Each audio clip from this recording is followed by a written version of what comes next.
We're diving into some pretty serious allegations against the world's leading AI lab, OpenAI. It all starts with this one word, headlining a secret memo from OpenAI's own chief scientist. A huge New Yorker investigation with over 100 interviews is raising some fundamental questions.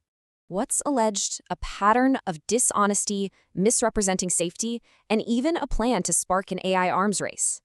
Okay, let's look inside. What did the documents and events actually show? This warning comes from Jan Leik.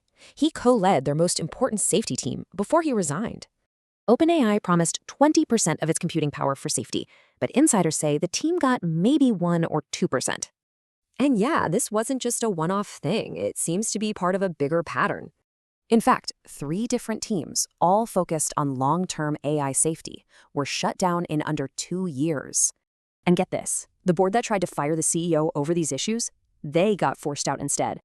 A former top exec who went on to found a rival company put it this bluntly in his private notes. And this pattern of alleged deception, it seems to go beyond the company's walls too. So publicly, they called for regulation, but behind the scenes, they were lobbying to weaken Europe's big AI law. Their goal, to make sure their powerful AI models weren't automatically labeled as high risk. And you know what? It worked. That crucial section was cut from the final law.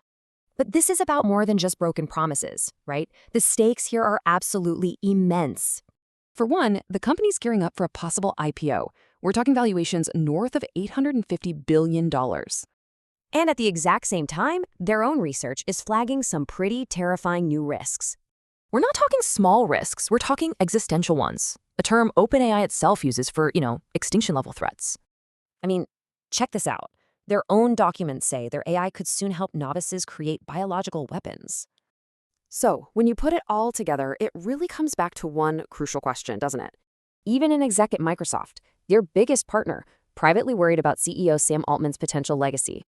Which leaves all of us with this final, vital question as we figure out how to handle this technology.